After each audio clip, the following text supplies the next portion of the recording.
Écoutez, je vous remercie beaucoup d'être venu assister à cette séance de notre séminaire.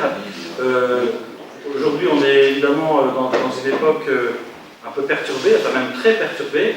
Vous savez qu'il y a des manifestations en France, des blocages d'universités, et notamment à Paris 8. Donc, Dritan Karadakou, qui nous a fait donc l'honneur et l'amitié d'être avec nous, est un ancien étudiant de Paris 8, donc il connaît très bien cette ambiance. Enfin, pour nous, c'est quand même un problème parce que, comme vous le voyez, les étudiants de philosophie ne sont pas là. Il n'y a pas de cours, il n'y a pas de professeur, il ne se passe rien.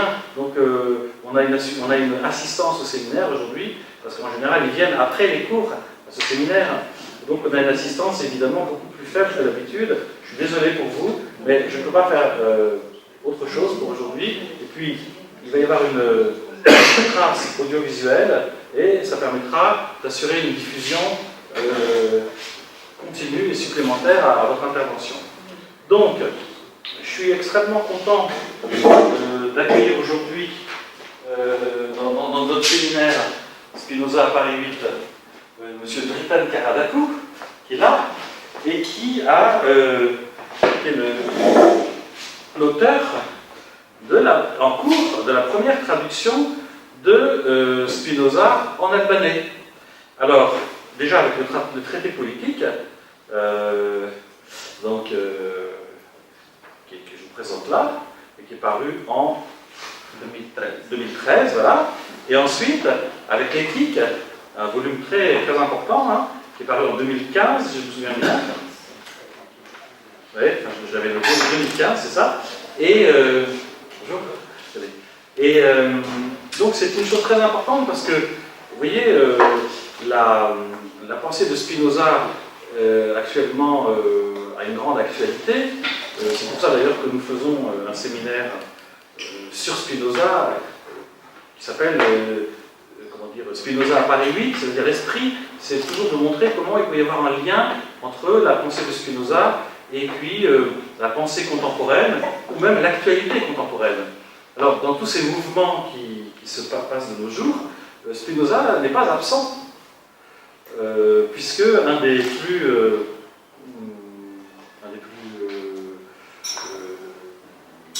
intellectuels, disons, qui se manifeste le plus actuellement, qui est Frédéric Lordon, est venu parler dans notre séminaire, et vous savez que c'est un lecteur de Spinoza et un bon connaisseur, et que ça inspire sa propre pensée.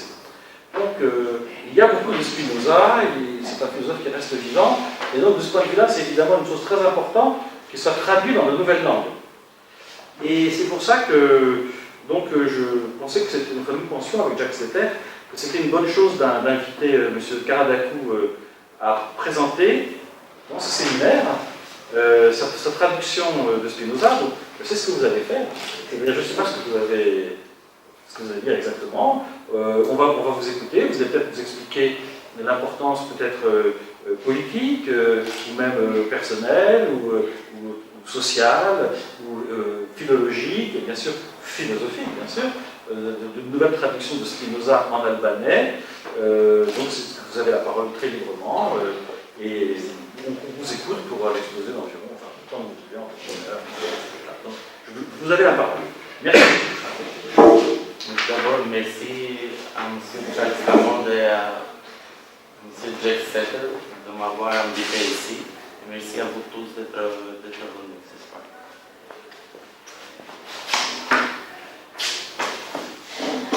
D'abord, j'aimerais dire quelques mots sur la vie.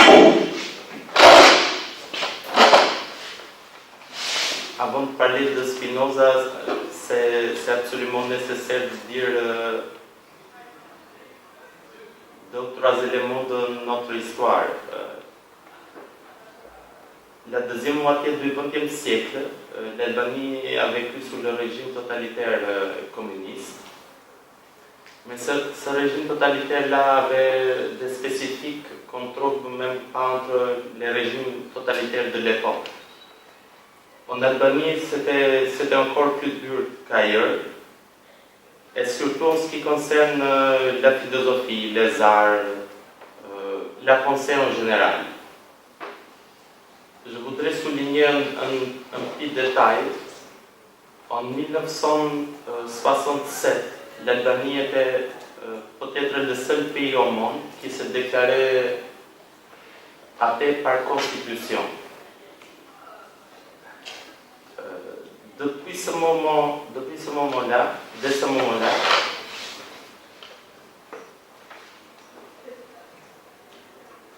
la vie tout entière, la vie de l'esprit, comme pourrait-on dire, la vie de l'esprit a été de jour en jour plus pauvre.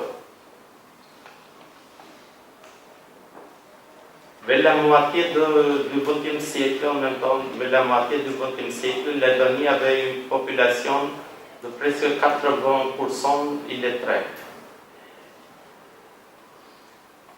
Après les années 90, il y a eu le changement de régime. L'Albanie est devenue un pays, une république démocratique, du moins formellement. C'était plutôt le règne du chaos.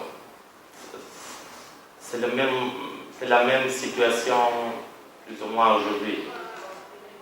Et dans cette situation, après les années 90, on a commencé à traduire les œuvres des philosophes, des écrivains et tout ça en Albanie. Parce qu'avant ce moment-là, il y avait les penseurs officiels, Marx, Engels et surtout le dictateur lui-même. C'était les œuvres du dictateur, c'était pareil dans les régimes totalitaires de l'Est. On parlait de la philosophie à l'époque, mais c'était surtout pour dénoncer les philosophes. C'était pour créer une image des philosophes en général, à part les philosophes officiels, une image des philosophes en tant que serviteurs du pouvoir, serviteurs de l'État. La figure du philosophe en tant qu'un synonyme du prêtre, la figure du philosophe même comme synonyme du capitalisme. Après les années 90, on a traduit pas mal d'œuvres en Albanie, mais c'était surtout des textes mineurs, des œuvres traduites par des gens qui n'avaient jamais étudié la philo, des gens qui travaillaient, qui vivaient avec ce travail, ils traduisaient n'importe quoi. Donc on pourrait trouver un traducteur qui avait traduit Freud, Nietzsche, mais qui avait traduit en même temps des textes sur le succès en business et tout ça. Donc c'était un peu ça la situation. C'est la même situation aujourd'hui. Maintenant, je voulais dire quelques mots sur l'Albanie, parce que le fait d'être né dans ce pays, le fait d'avoir vécu ces différents moments historiques, comporte des avantages et des désavantages. Les désavantages on les comprend facilement, c'est d'avoir eu une éducation très pauvre au point de vue philosophique, d'avoir vécu dans une situation où l'argent était le synonyme de l'Europe. Mais il y a aussi des avantages d'être né en Albanie et d'avoir eu cette éducation-là. L'avantage, c'est précisément le manque de l'éducation, surtout quand on étudie Spinoza. À mon avis, c'est un avantage très important, parce que Spinoza fait partie de ces penseurs qu'on interprète de mille manières. Moi, j'étudie Spinoza durant mes études de master et de doctorat. Mais j'y voyais plutôt un penseur, ou surtout un penseur politique. Je voyais Spinoza surtout comme le successeur de Machiavel. Donc pour moi, Spinoza à l'époque, c'était surtout le Spinoza du traité politique. Bien sûr, je voyais aussi Spinoza comme le penseur du traité théologico-politique. Les deux textes sont aussi les plus faciles à lire et à étudier par rapport à l'éthique.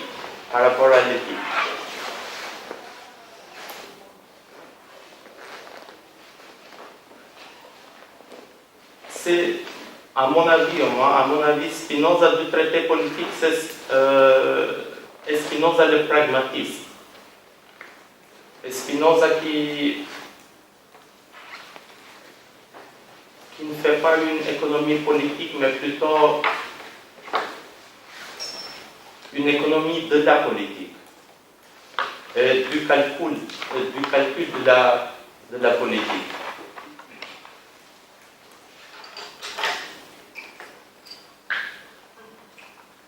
Comment présenter Spinoza qui dénonce les préjugés, le Spinoza du traité politique en Albanie?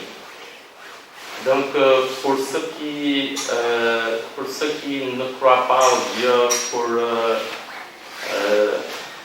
l'Albanie devrait être le pays des rêves, le pays où on s'est débarrassé finalement par constitution de cet être-là. Donc, de quelle perspective présenter la philosophie de Spinoza dans une société où encore aujourd'hui on ne sent pas le besoin de la philosophie. En d'autres termes, on sent le besoin, mais surtout par rapport aux partis politiques. C'est la tradition du régime totalitaire et du régime communiste qui continue encore aujourd'hui en Albanie. On a cette image que tous les philosophes, d'une manière ou d'une autre, ont été membres d'un parti politique. On a cette image que tous les philosophes, plus ou moins,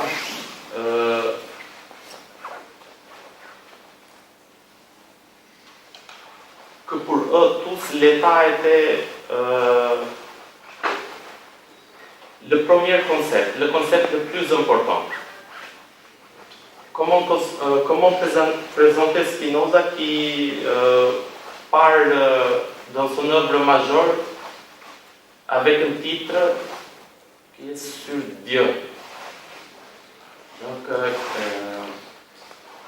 qu'est-ce que c'est ce Dieu de Spinoza? Qu'est-ce que c'est ce Dieu de Spinoza? Suffit-il de faire cette différence entre le Dieu des religions et la substance? Existe-t-il une différence si nette entre le Dieu des religions et la substance dont parle Spinoza?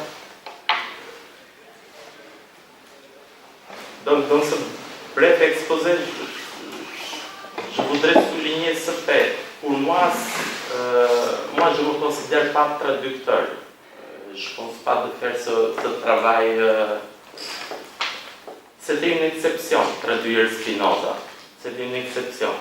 C'était une décision que j'ai prise parce que j'étais mécontent de moi-même. C'était pas pour faire. Je venais de finir mes études de doctorat en philosophie politique ici à Paris 8. J'ai parlé de plusieurs choses dans mon doctorat, dans ma thèse de doctorat, mais à la fin, quand je venais de finir, je me suis rendu compte que je parlais des choses que je ne comprenais pas réellement. Donc, des choses sur lesquelles je n'avais pas pris assez de temps pour penser. J'avais lu l'éthique, mais je ne peux pas dire que j'avais compris ni l'éthique, ni Spinoza en général. Les raisons qui m'ont poussé pour se mettre dans ce travail, je ne sais pas, en suivant Spinoza, je dirais c'est peut-être de l'ambition pour faire quelque chose d'important dans mon pays, pour moi-même. C'est peut-être une question d'humanité, faire quelque chose pour ma société, pour mon peuple. À la fin, Spinoza dit que l'ambition et l'humanité sont bien sûr des contraires, mais il s'agit de la même chose techniquement. C'est ce désir de plaire aux autres. C'est ce désir de plaire aux autres.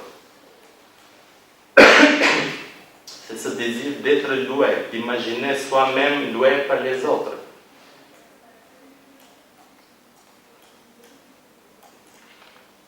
Donc, à la fin, c'est l'effort de créer une belle image de soi. Une belle image de soi.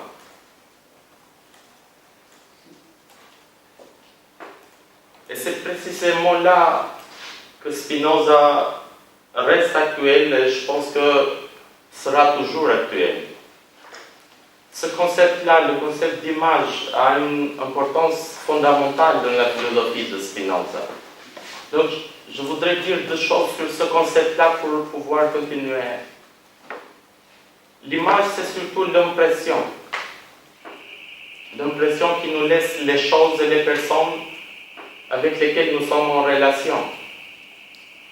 Mais l'image est aussi un état corporel et un état mental.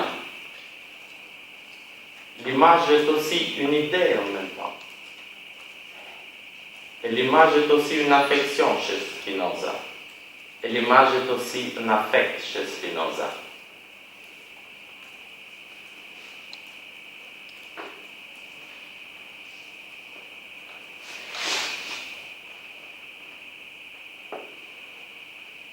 Il y a cette différence essentielle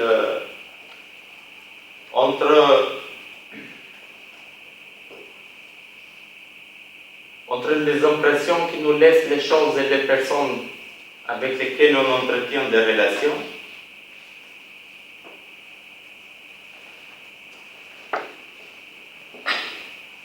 et l'image qu'on crée en tant qu'on conçoit les choses. Il y a cette différence chez Spinoza entre la perception et la conception. Percevoir quelque chose, c'est surtout un acte passif, ce qui ne veut pas dire forcément mauvais. Concevoir quelque chose est toujours un acte, est toujours une action chez Spinoza. Est toujours une action chez Spinoza. Maintenant, je vais illustrer avec un exemple. On vit dans cette situation tumultueuse, pas seulement ici à Paris, mais c'est la même situation en Albanie. Les gens sont mécontents. Le gouvernement, ici comme ailleurs, il y a des vérités qu'on sait tous. C'est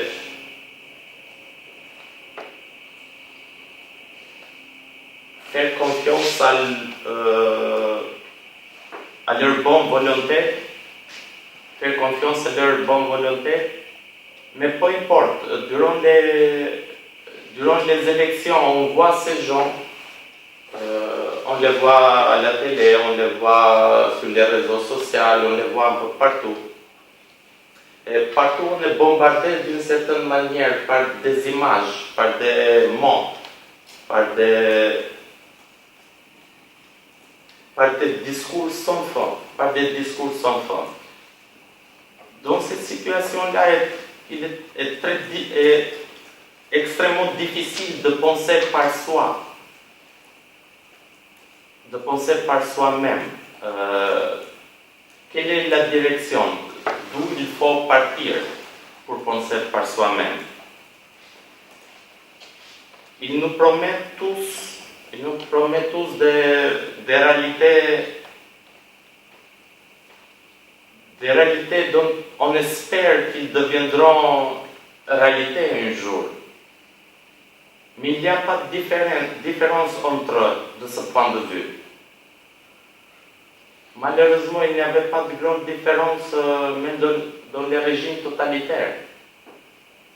À mon avis, c'est très difficile de comprendre les différences entre une société totalitaire et une société démocratique ou totalitaire.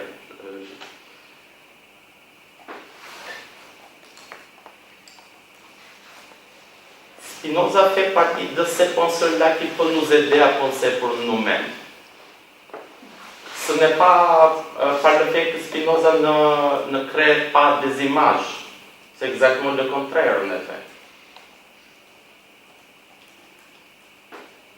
Mais à mon avis, il y a un détail. Les philosophes comme Spinoza, des gens qui ont vécu d'une certaine manière sans faire des compromis, nous tous dans notre vie quotidienne, on passe notre vie,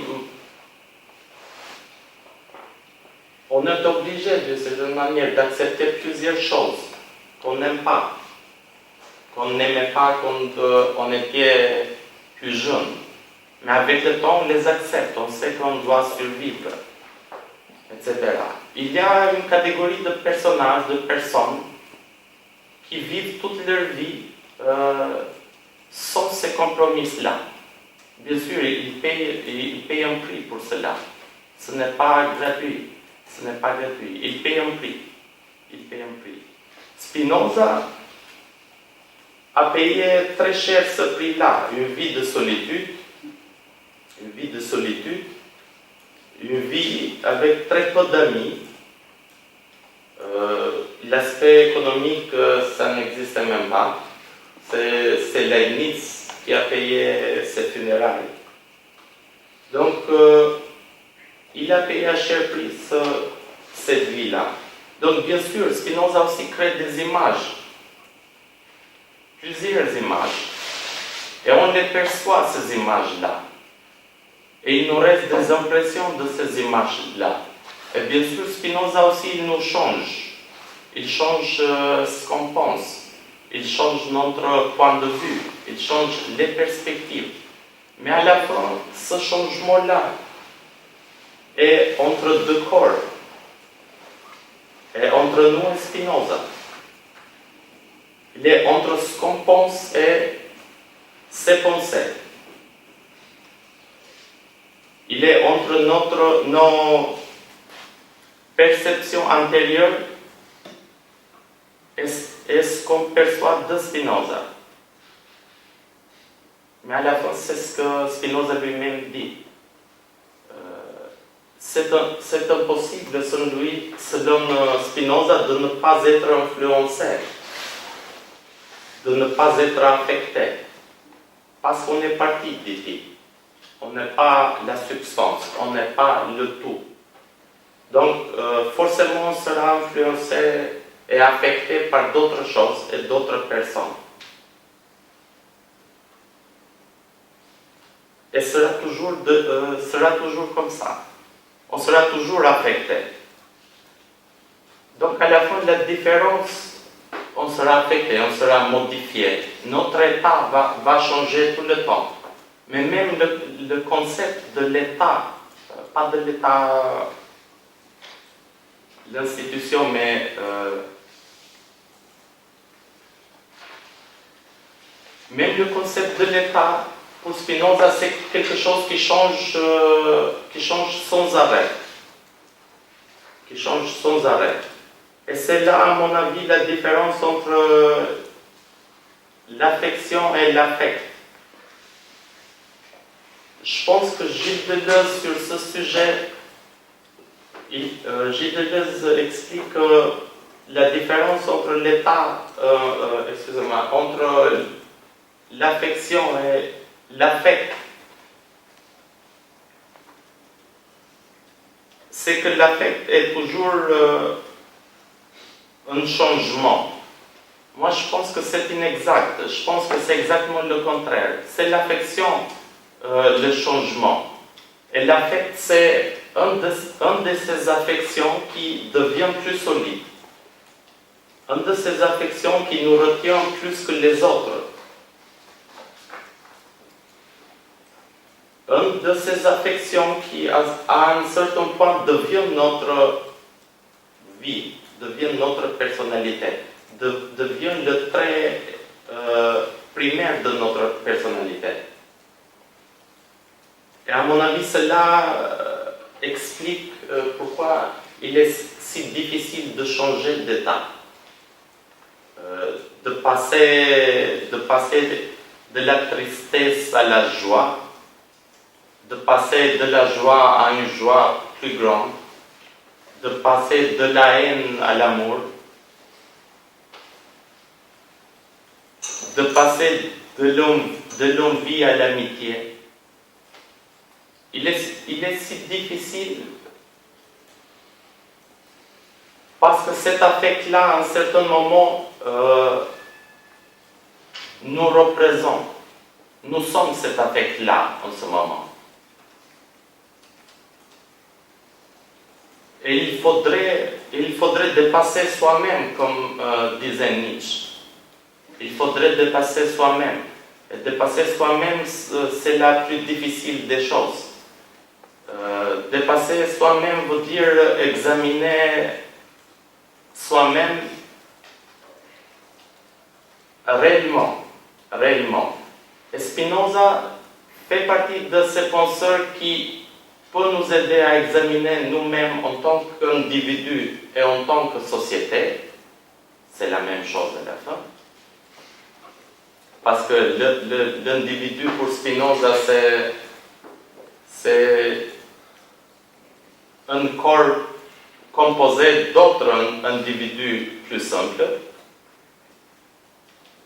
Donc, en principe, l'analyse sur l'individu et la société, c'est la même analyse. On peut analyser avec objectivité nous-mêmes, dans la même mesure qu'on peut analyser la société tout entière. Et on peut analyser la société tout entière d'une façon véritable, dans la même mesure qu'on peut analyser nous-mêmes.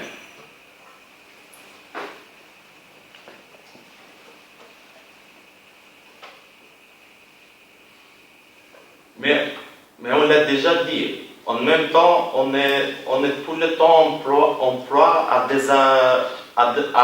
ces changements qui ne s'arrêtent jamais. Donc, notre état change en continuation. Ce qu'on peut faire, c'est de choisir les corps, de choisir les personnes avec lesquelles on entre en relation. Mais peut-on réellement choisir de pas...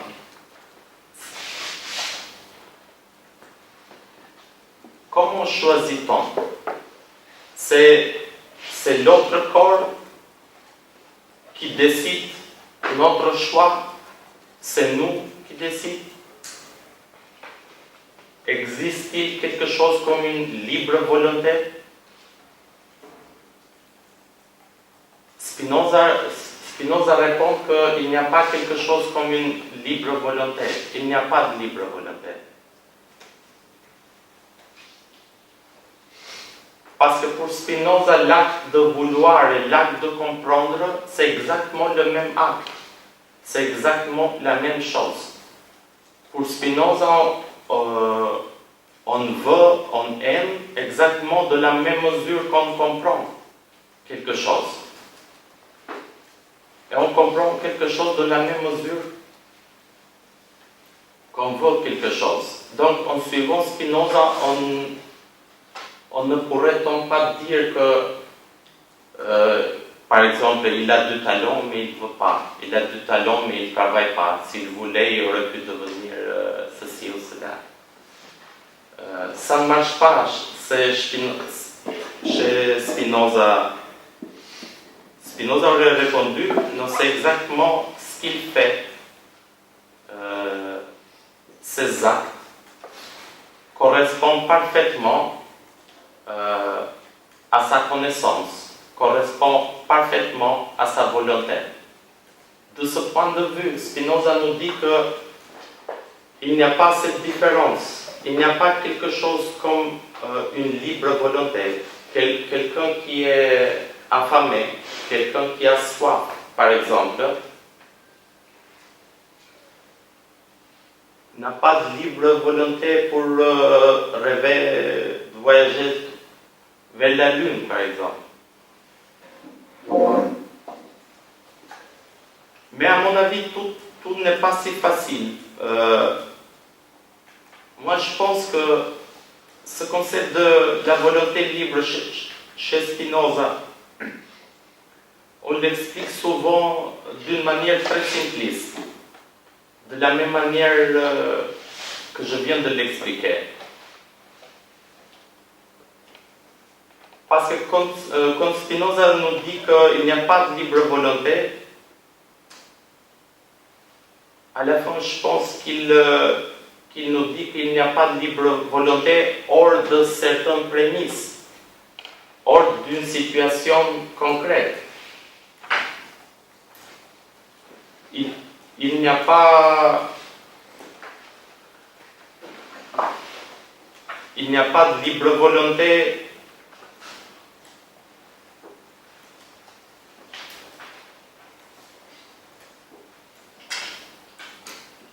pour changer, par exemple, sa propre nature. Il n'y a pas de libre volonté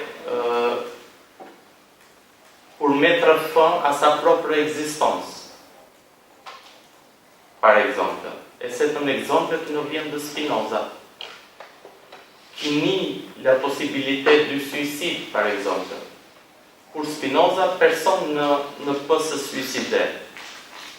C'est impossible. C'est impossible. Il n'y a pas de libre volonté. Mais d'autre côté, on sait bien que les humains peuvent faire des gestes de ce genre-là. On sait qu'il y a des gens qui se sont suicidés. Donc, il y a un fort argument contre Spinoza sur ce point. Mais pour Spinoza, l'essence, pas seulement des hommes, mais de toutes les choses, c'est d'être. C'est d'être. Pas de disparaître, de mettre fin à sa propre existence. Ce qu'il veut souligner, c'est le fait que, quoi que ce soit, chaque chose, il arrive dans ses relations qu'on entretient avec les autres, qu'il s'agit de personnes ou d'autres choses. Et dans ces relations-là, arrive quelque chose comme le suicide. Mais il ne s'agit pas de libre volonté, même dans ce cas extrême. Même dans ce cas extrême. Il n'y a pas une libre volonté pour aller contre sa propre nature. Contre sa propre nature. Mais bien sûr qu'il y a une libre volonté, à mon avis.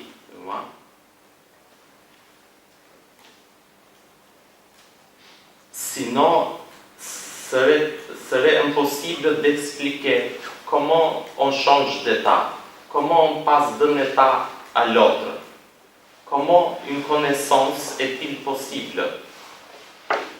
Si je ne prends pas le bouquin et si je ne commence pas à lire,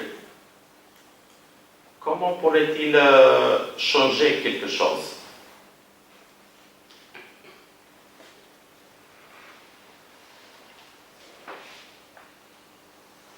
Donc, de ce point de vue, je pense qu'il y a une volonté libre, mais en même temps, je ne suis pas sûr que ce que je viens de dire est contraire à la pensée de Spinoza.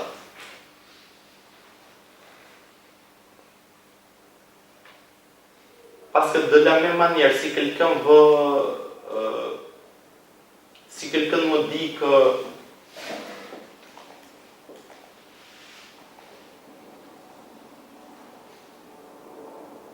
c'est une conséquence de la libre volonté, le fait que tu vis de cette manière ou de cette manière. Le fait que tu as cette qualité de vie ou une autre. Si on explique toutes les inégalités de ce monde par la libre volonté, alors c'est une autre chose. Alors il faudrait retourner à une interprétation orthodoxe de Spinoza, en insistant sur le fait qu'il n'y a pas de libre volonté dans ce cas. Il n'y a pas de libre volonté entre deux petits enfants, par exemple, un qui grandit en ayant certaines possibilités et un autre qui n'a pas les mêmes possibilités. Pour moi, j'aime bien insister sur ce fait. Même dans le cas des inégalités, même dans ce cas-là, on ne doit pas soutenir les justifications, ni l'inégalité, mais ni le manque de travail et le manque d'effort. Spinoza pense que ce n'est pas un choix, cet effort-là. On fait tous cet effort-là. Parce que c'est la nature même de ce qu'il appelle désir. Ce qu'il considère comme l'essence même de l'homme. Ce n'est pas le désir de Platon, bien sûr. Ce n'est pas le manque chez Spinoza. Le désir, c'est la puissance. C'est la puissance de toutes les choses. C'est la puissance d'agir. Et la nature même de ce désir-là est cet effort que Spinoza appelle conatus. C'est cet effort-là. Donc, de ce point de vue, il m'aurait dit bien sûr que cet effort-là, ce n'est pas un choix, ce n'est pas une question de libre volonté. C'est notre être même, c'est l'existence. Le fait qu'on existe veut dire qu'on fait cet effort-là. Le fait qu'on est plus triste, qu'on a une santé plus faible, n'est rien d'autre que le fait que le désir vient de manquer, mais pas dans le sens de Platon toujours. Le désir ou cette énergie vitale diminue. C'est tout simplement ça. Et quand le désir diminue, Spinoza appelle cet état-là tristesse.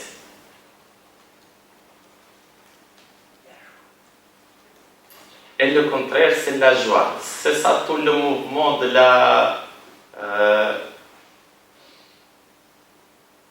ce qu'on pourrait appeler la psychologie de Spinoza. C'est ça tout le mouvement. Donc maintenant, je voudrais retourner encore au début, là où je suis parti. Pourquoi j'ai choisi moi-même de traduire Spinoza? J'étais bien conscient à l'époque que je n'étais pas préparé pour faire un travail de ce genre-là. Pour plusieurs raisons.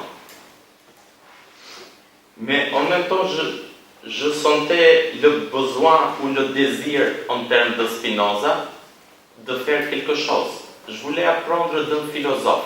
Je voulais imaginer les philosophes comme je le faisais quand j'étais beaucoup plus petit. Quand je n'avais pas fait des études de master et de doctorat, je n'avais pas travaillé à l'université de Tirana. Je voyais les philosophes comme des personnages très différents du reste de la société. Des gens qui sont prêts à payer ce prix-là. Et pour moi, ce fait-là était exceptionnel. Je n'arrivais pas à lui donner une explication. Et j'avais cette image-là. Je voulais apprendre d'un philosophe. Je voulais apprendre à penser d'un philosophe. Et j'ai choisi Spinoza. Et j'ai choisi Spinoza parce qu'il était difficile, parce que je ne comprenais pas bien ce qu'il voulait dire.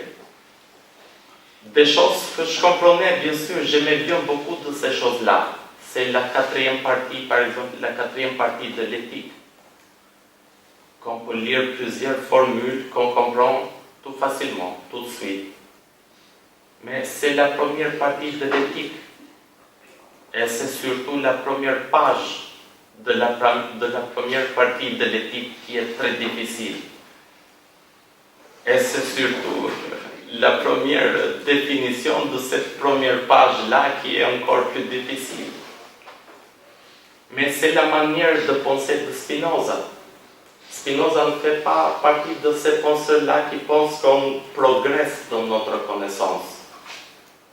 Des choses les plus simples aux choses les plus compliquées. Ce n'est pas Descartes. Bref. Spinoza pense qu'on doit partir dès le début des éléments essentiels, des caractéristiques essentielles. Et c'est la raison pour laquelle, dans l'éthique, il parle de la caractéristique essentielle de la substance, alias Dieu, ou Dieu, alias substance. Cela dépend du point de vue. Cela dépend de la société où on est né. Cela dépend du fait si on croit au Dieu ou pas. Cela dépend du fait si on fait ou pas une distinction, à mon avis essentielle, entre le sacré et les religions. Si on fait une distinction aussi essentielle entre Dieu et l'impossibilité d'un Dieu. Si on fait la distinction entre l'image d'un Dieu qui nous ressemble, qui se comporte comme nous, qui vit comme nous, qui aime comme nous, qui est comme nous, qui fait toutes les choses plus ou moins comme nous le faisons.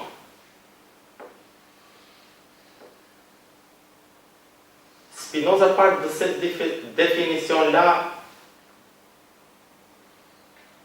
de cette caractéristique essentielle de la substance. La substance est cause de soi. La substance est cause de soi. Rien de nouveau sur ce point. C'est Aristote, c'est déjà Aristote, c'est Thomas Aquinas, c'est Descartes.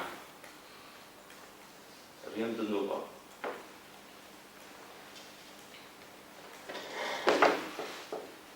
Mais le complexe des concepts, ensuite, sera tout autre chose. La substance, cause de soi et en soi,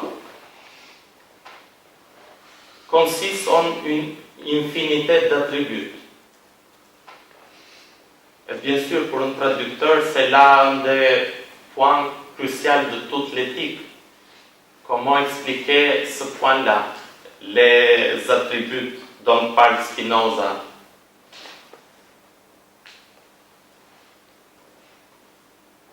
Sont des qualités de la substance. C'est ce qu'on connaît comme le point de vue subjectif. Ou les attributs de la substance sont la substance même, c'est l'être même de la substance. C'est parce que Spinoza définit l'attribut comme ce que l'intellect perçoit de la substance, comme constituant son essence. Comme constituant son essence. On connaît deux attributs, l'étendue et la pensée. L'étendue et la pensée. Alors, en ce qui concerne la pensée, il n'y aurait pas eu de grands problèmes pour dire que la pensée est la substance même. Mais quand on arrive à l'étendue, alors là s'ouvre le problème. L'étendue, la matière, c'est l'être même, en d'autres termes, Dieu et la matière, c'est la même chose.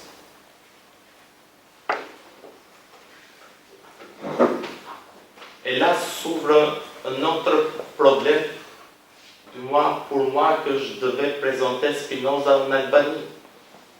Comment le présenter? Spinoza l'athéiste, Spinoza le matérialiste, Spinoza le panthéiste, Spinoza l'idéaliste. Comment le présenter? Quelle ligne de pensée choisir pour présenter un penseur nouveau pour la société albanaise? Tout neuf. Comment le présenter? C'est pour cela que je disais auparavant que pour moi, ce n'était surtout pas une question de traduction. J'ai jamais vu moi-même durant cette période-là comme traducteur de Spinoza. Il y a aussi le fait de la langue. L'albanais est une langue unique. Et dès le moment qu'on choisit un mot, on a déjà choisi la perspective en même temps. Dès le moment où on choisit un terme, on a choisi l'image de ce philosophe, l'image qu'on va présenter. À la fin, mon choix était très simple. J'ai décidé de présenter toutes ces perspectives-là. Mais au début d'un petit texte que j'ai ajouté, j'ai souligné ce fait. Si vous voulez apprendre quelque chose d'un philosophe, il faudrait lire lui-même, pas les autres. Ce n'est pas parce que je pense que les textes explicatifs n'ont pas de valeur. Au contraire, moi je suis convaincu qu'ils ont une valeur essentielle. Mais en même temps, je pense que la valeur d'un philosophe, c'est exactement son œuvre, c'est son texte. C'est-à-dire entre le texte que j'ai préparé sur l'éthique et l'éthique de Spinoza, il me semblait évident d'insister sur le fait qu'on doit lire Spinoza. Bien sûr, on dit que c'est très difficile de lire l'éthique, le disait déjà Voltaire.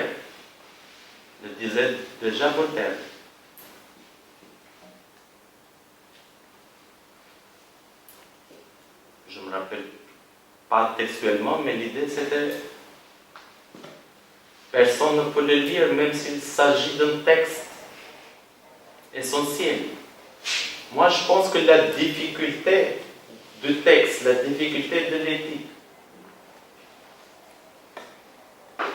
c'est exactement ce qu'on a besoin. Donc, ce n'est pas quelque chose déjà acquis. C'est un chemin qu'on doit faire à la fin. C'est un chemin qu'on doit faire. Mais c'est difficile. Bien sûr, c'est difficile. Parce que Spinoza pense qu'on doit commencer par la chose la plus difficile. Il est convaincu que d'une idée fausse naissent d'autres idées fausses. Et d'une idée vraie naissent d'autres idées vraies. Bien sûr, c'est toujours Aristote et Descartes encore sur ce point-là. Et moi, j'avais encore un choix à faire. Comment présenter Spinoza par rapport à ses prédécesseurs qui ne n'ont pas, d'ailleurs, à part quelques exceptions comme Machiavel et Descartes, ou présenter Spinoza par rapport à ses successeurs.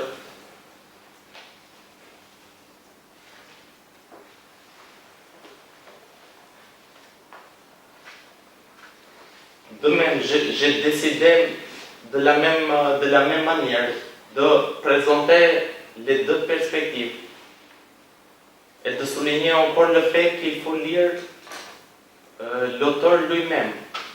J'insiste beaucoup sur ce fait-là parce que durant le travail avec ce texte-là, je me suis rendu compte qu'on lit les mots, mais on ne pense pas les idées des grands auteurs. Et bien sûr, on les pense, on les apprend à l'école, on fait les thèses et tout ça. Sûrement, sûrement. Mais on ne les pense pas parce qu'on est occupé durant nos études de trouver où les différents penseurs changent l'un de l'autre, de quelle école fait partie l'un, de quelle école fait partie l'autre. Si Spinoza est mieux expliqué par l'un ou par l'autre, s'il faut choisir ce point de vue ou une autre, s'il faut être dans le parti des matérialistes, dans le parti des idéalistes, dans le parti de celui-ci, dans le parti de celui-là. Donc à la fin, je me suis rendu compte qu'il n'y a pas de grande différence entre la réalité politique des partis politiques et la réalité académique des universités. Peut-être parce qu'ils vont ensemble, comme aurait dit Michel Foucault. Mais alors que les penseurs comme Spinoza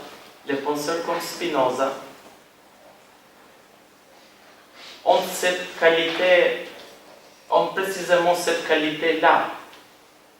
Ils ne pensent pas en termes de tradition. Je ne suis pas convaincu que Spinoza, il était athée, par exemple. Mais bien sûr, mais moi, si quelqu'un me présente un certain type de Dieu, et me dit, voilà, Dieu est ceci et cela, j'aurais préféré dans ce cas-là de lui dire, je suis athée. Et je suis athée par rapport à toi. Par rapport à ce Dieu-là. Par rapport à cette image-là. Cette image-là. Si Spinoza il est matérialiste, je pense que la réponse à cette question-là dépend de ce qu'on comprend avec matérialisme, de combien de types de matérialisme. Et où il faut arranger Spinoza là. Mais bien sûr, il y a un fait qu'on ne peut pas nier. L'égalité totale entre les deux attributs, l'étendue et la pensée. Pour Spinoza, la pensée et l'étendue, à la fin, c'est Dieu lui-même perçu sous un attribut ou sous un autre.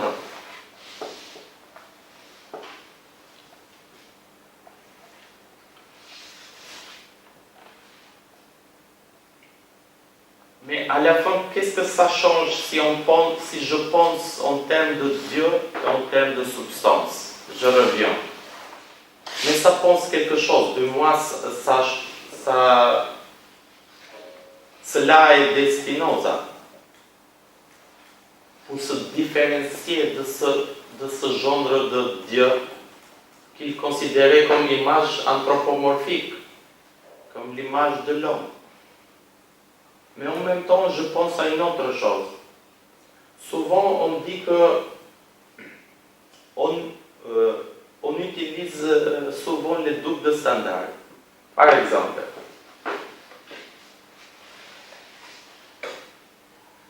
on explique souvent ce fait-là, et le fait est celui-ci. C'est cette question. Pourquoi Spinoza choisit ce mot-là, Dieu? Pourquoi pas un autre mot? Le mot substance était déjà, il n'y avait pas besoin d'autre chose. Pourquoi mettre Dieu? Et pourquoi mettre comme titre de la première partie de l'éthique ce mot-là? On l'explique ainsi, on dit, mais c'était le temps, c'était le XVIIe siècle, etc., etc., etc. Mais de la même manière, on pourrait poser une autre question. Pourquoi Spinoza choisit ce mot mens et pas l'âme quand il parle de l'esprit? Donc, il aurait pu faire le même choix, même dans ce cas. Utiliser tout le temps le mot âme. Il l'utilise bien sûr, ce mot-là aussi, il l'utilise. Moi, je suis convaincu que Spinoza lui-même n'était pas très clair entre la division entre l'âme et l'esprit, entre le mens et l'anima. Mais il a fait son choix, lui aussi. Il a choisi ce mot-là, mens. Il a choisi ce mot-là. Donc, la géométrie de l'esprit à la fin, ce n'est surtout pas une géométrie de l'âme chez Spinoza. C'est une géométrie de l'esprit. Et c'est cet esprit-là qui est une idée. L'idée du corps, dit Spinoza.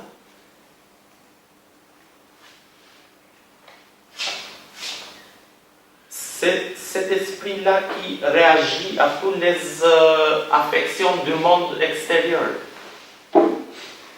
C'est cet esprit-là qui change son état tout le temps. C'est cet esprit-là. Mais encore, pourquoi ce mot-là? Donc, si j'accepte le fait que Spinoza était conscient en choisissant les mots, mens, alors je dois accepter en même temps qu'il était conscient en choisissant le mot Dieu. Donc, à mon avis, entre la substance et le Dieu, il n'y a aucune différence. Il n'y a aucune différence. La substance, c'est Dieu. Mais c'est le Dieu des religions. C'est un Dieu, c'est une personne. Sûrement pas. Cela est clair. Dieu n'est pas une personne chez Spinoza. Dieu, d'une certaine manière ou d'un certain point de vue, est le tout. Est le tout. Et là, il surgit un autre problème. Alors, si le tout et Dieu sont la même chose, alors on a le droit de dire que Spinoza était panthéiste. Panthéiste. Moi, je préfère une définition de Martial Guérin. Je m'excuse pour la prononciation, mais je ne parle pas français depuis longtemps. Qui disait panenthéisme, tout est en Dieu, mais tout n'est pas Dieu. À la fin, le discours sur ce point est le suivant. La nature naturelle et la nature naturante sont exactement la même chose. Les choses qui suivent de Dieu et Dieu ou la substance sont la même chose. Si elles sont la même chose,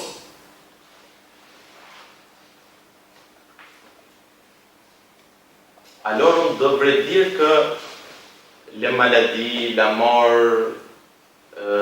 et toutes les mauvaises choses sont aussi causées par Dieu. Sont les dilemmes éthiques de tout temps.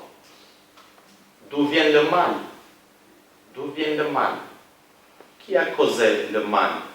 Qui est le responsable? D'un côté, Dieu est la cause de tout. C'est-à-dire la substance, elle est la cause de tout. Elle est la cause de soi-même et cause de l'existence et de l'essence de toutes les choses. De toutes les choses.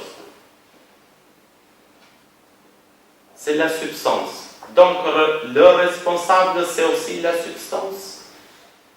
En termes moraux, c'est aussi la substance ou Dieu, si on préfère.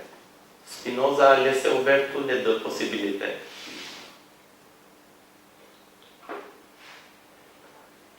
Spinoza est un penseur fidèle à Parménide sur ce point.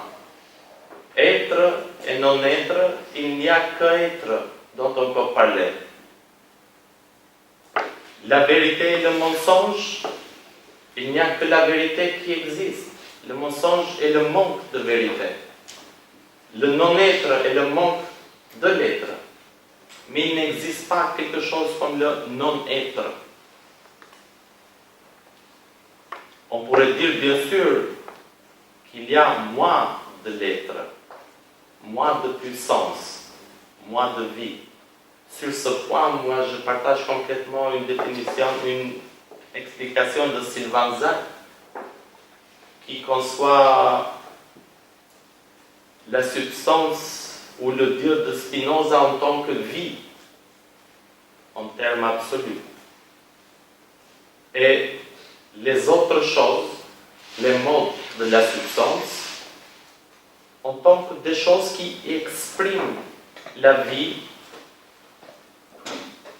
en leur manière.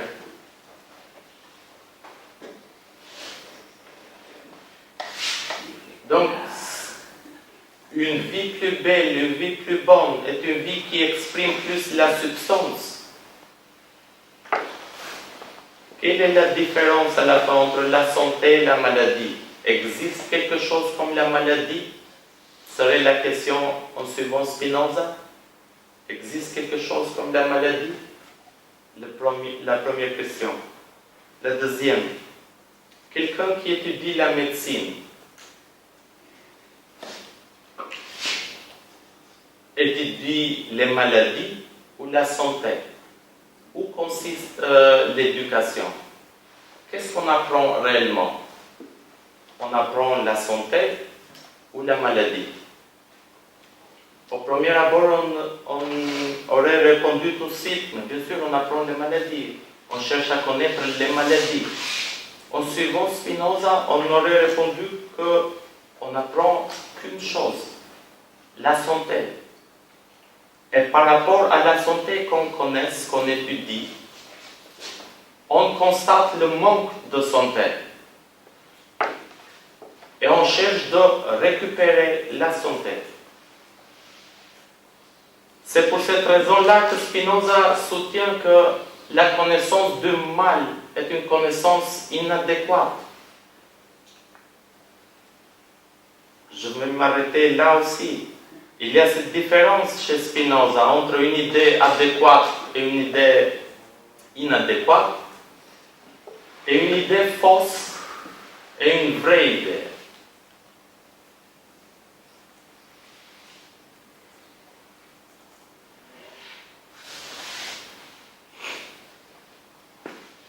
Quand on parle d'idée fausse ou d'idée vraie, on parle toujours de l'idée par rapport à son objet, selon Spinoza.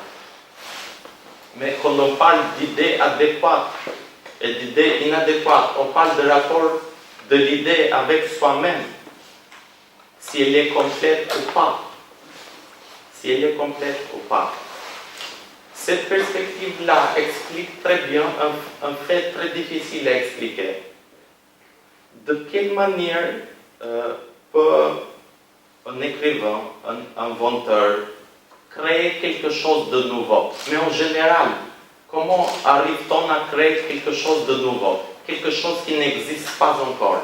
Quelque chose que personne n'a jamais vu. En suivant Spinoza, on aurait répondu de cette manière. L'objet n'existe pas, mais l'idée de cet objet-là existe dans l'attribut pensé, qui est l'attribut de Dieu. Ce n'est pas l'objet qui détermine l'existence de l'idée, parce que l'objet lui-même est un modus de l'attribut étendu, alors que l'idée est un modus de l'attribut pensé. Par exemple, comment arrivait-il Jules Verne d'imaginer d'objets qui n'existaient pas? C'est l'existence de l'idée qui précède l'existence d'objets ou vice-versa. Donc, on voit les différents objets et on trouve l'idée, ou on pense l'idée et on crée l'objet. Là, cette sur ce point, c'est un autre dilemme. Présenter Spinoza comme matérialiste ou idéaliste, faire ce choix-là. Moi, je pense qu'il n'y a pas de choix, à mon avis. Il n'y a pas de choix, parce que quand on pense les attributs, on les pense partant de nos traditions. Qui est supérieur, qui est inférieur. Mais pour Spinoza, il n'y a pas un discours de ce genre-là en ce qui concerne les attributs. Ils sont l'être même de Dieu, donc le discours lui-même n'a aucune importance. Il n'y a pas quelque chose comme la supériorité ou l'infériorité d'un attribut. Mais bien sûr, il y a chaque attribut a ses caractéristiques propres.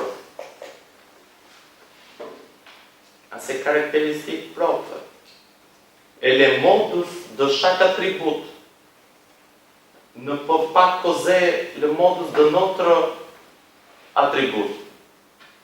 C'est Spinoza qui nous dit qu'un corps ne peut jamais causer une idée.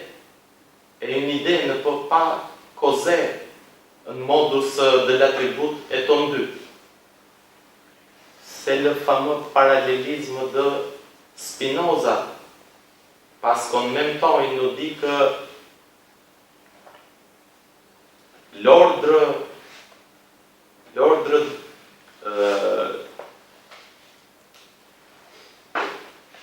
et la concaténation des idées correspondent parfaitement à celui des corps. Et vice-versa. Celui des corps correspond parfaitement à celui des idées. Mais si je serais obligé de faire un choix entre Spinoza le matérialiste et Spinoza l'idéaliste, pour moi il n'y a pas de choix, mais si je serais obligé, j'aurais mis en évidence un fait. La matière est un concept, il n'existe pas quelque chose comme la matière. La matière est une idée à la fin. Quand je dis matière, je parle d'une idée. Je ne parle pas des différents corps. Donc, à la fin, j'aurais penché pour Spinoza l'idéaliste, si je serais obligé. Et j'ai une autre raison pour cela. Il y a une proposition de l'éthique à la moitié de la 5e partie qui pose beaucoup de problèmes.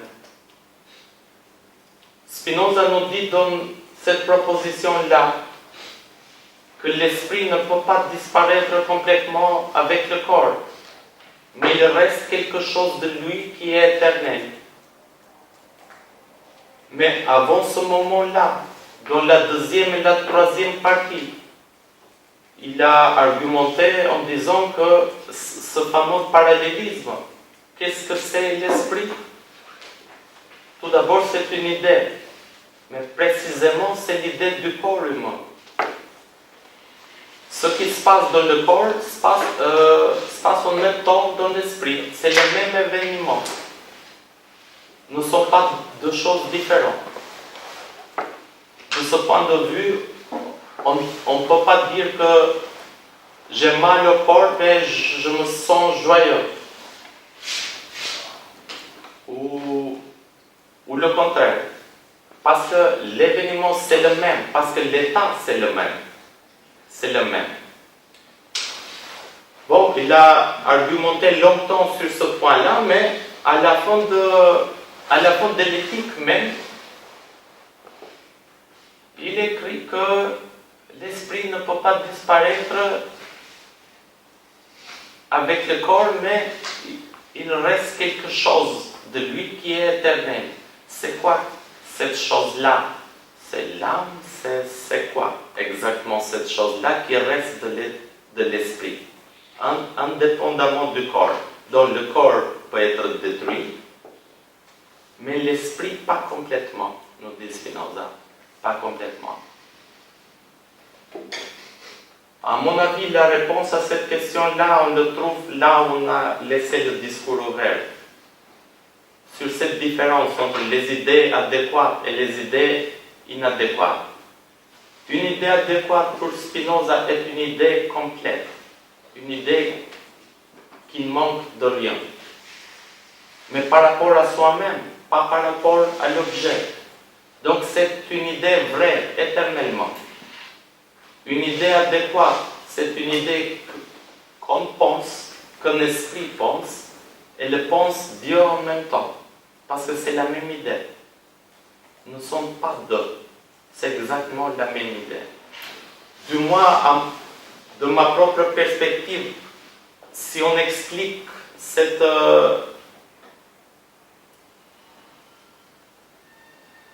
fait qu'il reste quelque chose de l'esprit, alors je dirais que de l'esprit, il reste les idées adéquates. Les idées adéquates d'un esprit ne peuvent pas disparaître avec la destruction de son corps. Ces idées ne peuvent pas disparaître pour une simple raison. Ils n'ont jamais commencé à exister. Ils n'ont jamais commencé à exister. Donc, une idée adéquate, à mon avis, chez Spinoza, ce n'est pas une idée qu'on invente. Ce n'est pas une idée qui vient de rien. Ce n'est pas une idée qui commence à exister. Mais bien sûr, elle peut commencer à exister dans l'esprit de quelqu'un. De ce point de vue, une idée adéquate existe pour cette personne-là, mais pas l'idée en tant que telle. L'idée en tant que telle existe dans l'attribut pensé, dans l'attribut de Dieu, ou de la substance. Et la substance, pour Spinoza, n'existe pas éternellement comme le contraire du temps. C'est sa propre nature. L'éternité est une caractéristique de la substance. Alors que le temps, c'est la manière dont on conçoit la durée de l'existence des choses. Et cette manière-là dépend exactement de l'existence de ces choses-là. Donc, des modus finis, nous dit Spinoza.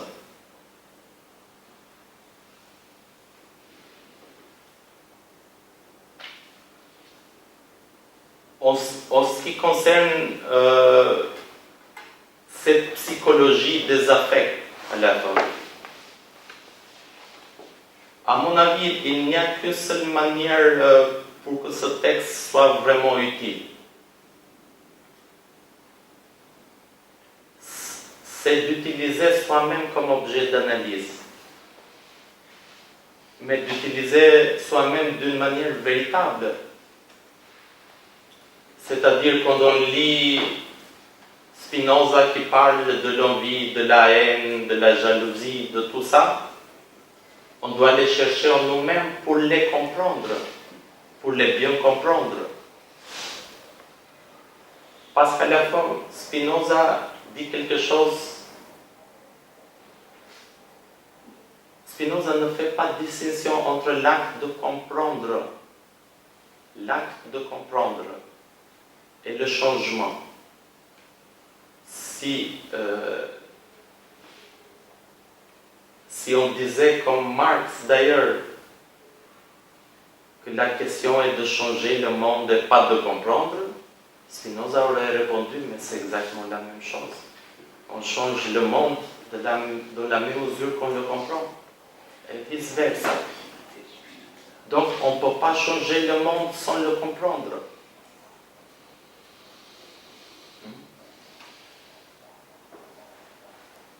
Donc l'utilité de ce texte-là repose essentiellement sur ce fait-là. Combien on est prêt de mettre nous-mêmes comme l'objet, comme une sorte de... C'est comme l'objet de l'analyse, d'une analyse véritable.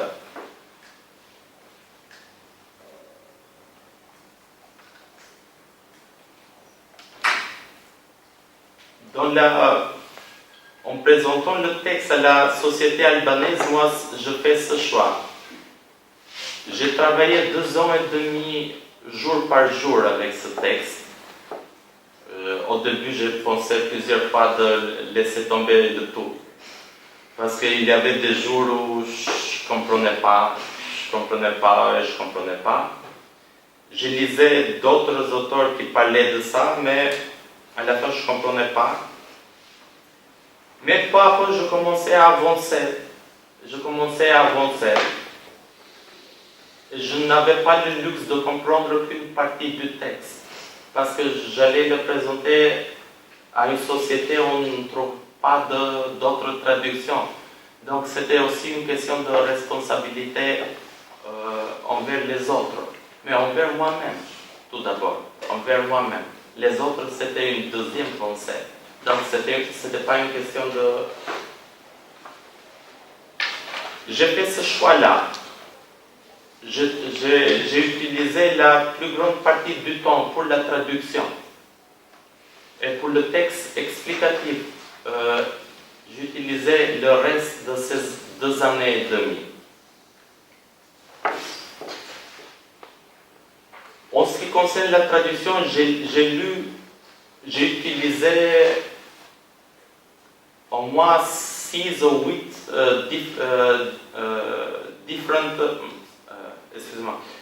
différentes traductions de Spinoza en français, en italien, en anglais.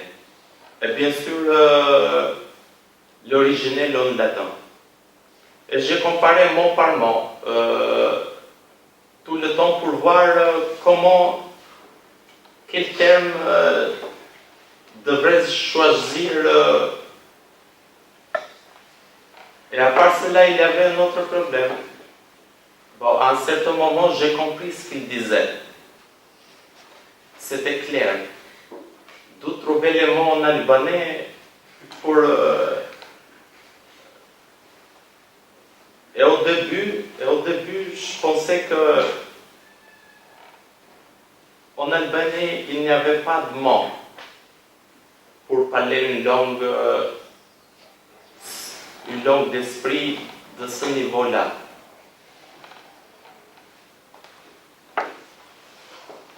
Mais avec le temps, je compris qu'en albanais aussi on trouvait les mots.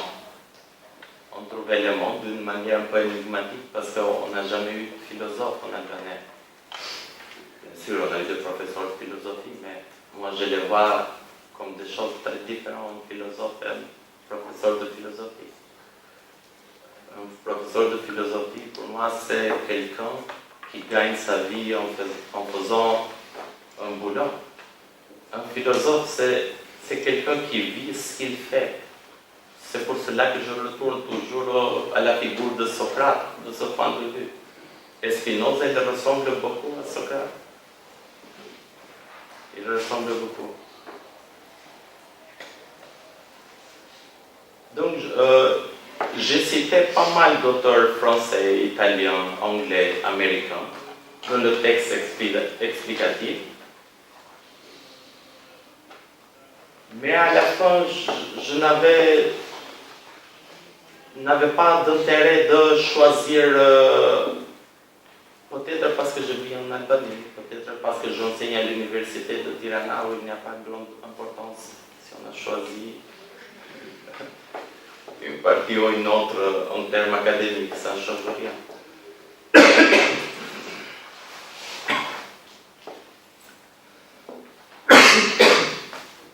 Donc voilà, je ne prétends pas expliquer Spinoza, chacun a sa propre Spinoza à la fin, ça c'est sûr.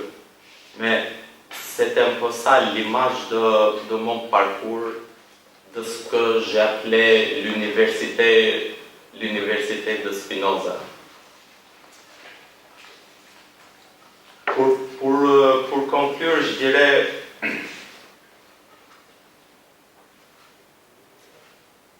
que sûrement traduire un texte de philosophie et traduire l'éthique d'un philosophe, ce n'est pas du tout la même chose.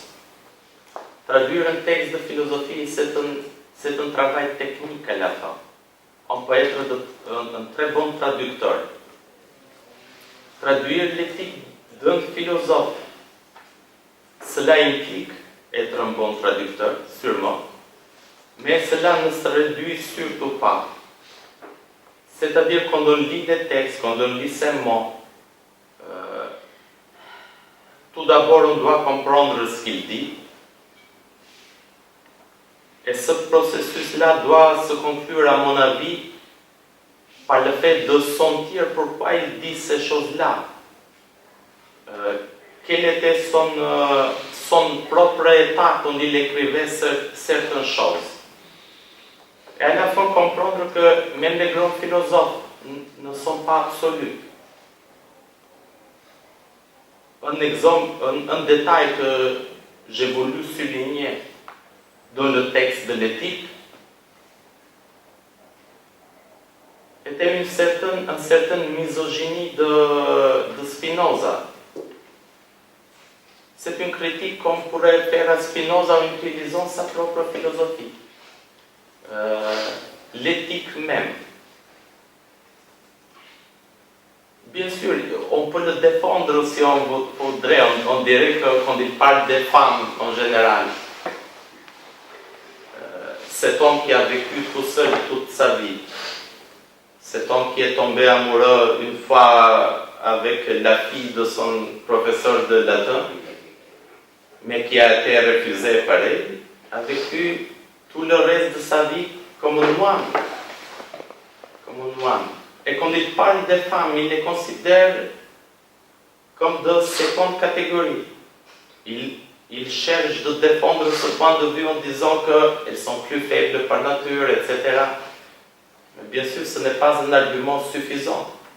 Des grands philosophes, surtout de cette catégorie-là, on a le droit d'attendre plus que ça, plus que les arguments de ce genre-là. Et moi, je pense que traduire l'éthique d'un philosophe, c'est bien aussi de souligner ces détails-là. Parce que des penseurs comme Spinoza risquent de nous faire prisonniers par leur beauté, par leur pensée profonde, etc. Mais de l'autre côté, l'utilité de leur œuvre, ça ne consiste surtout pas à nous rendre prisonniers. C'est une manière pour gagner la liberté, en effet. Pour gagner la liberté. Et la liberté, selon Spinoza, on le gagne seulement quand on devient raisonnable. Parce que c'est la seule raison qui peut nous unir tous ensemble. Et pour Spinoza, le politique, je ne voulais pas dire grand-chose, en effet, c'est si simple que ça. Spinoza, l'essence de la pensée politique de Spinoza est comment unir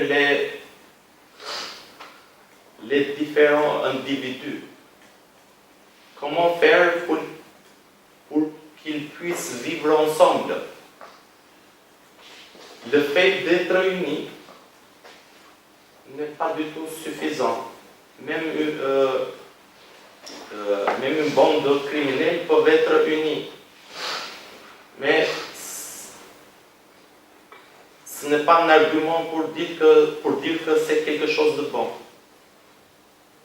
Seulement suivant les principes de la raison peuvent les gens réellement se réunir ensemble. Parce que les principes de la raison, selon Spinoza, sont les mêmes pour tous. Sont les mêmes pour tous. Mais là aussi, je ne pense pas qu'il y ait quelque chose de nouveau. C'est la même chose que disait Socrate. À la fameuse question d'où vient le mal, pourquoi les gens font le mal. Chacun cherche le bien, était sa réponse. Mais sa propre bien. S'il comprend avec ce concept-là. À mon avis, c'est la position de Spinoza aussi. Et pour conclure cette présentation, la dernière chose, c'est surtout dans la quatrième partie de l'éthique, on lit pas mal de formules qui ne changent pas du tout avec celles de la morale traditionnelle. qui ne change pas avec les formules de la religion, par exemple.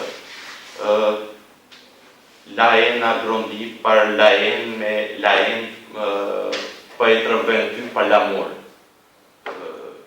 On le lit, on dit, il y a rien de tout bon. J'ai déjà écouté 1000 fois. Mais, or, il y a une différence quand même.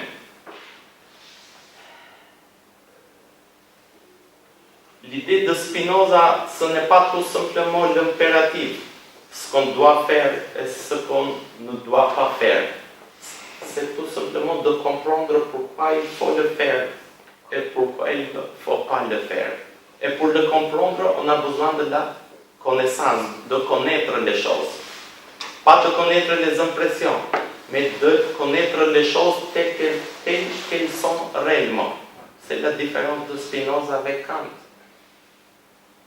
Kant disait, on connaît les phénomènes, on ne peut pas connaître le nomen. Spinoza dit, seulement la connaissance du nomen est une connaissance.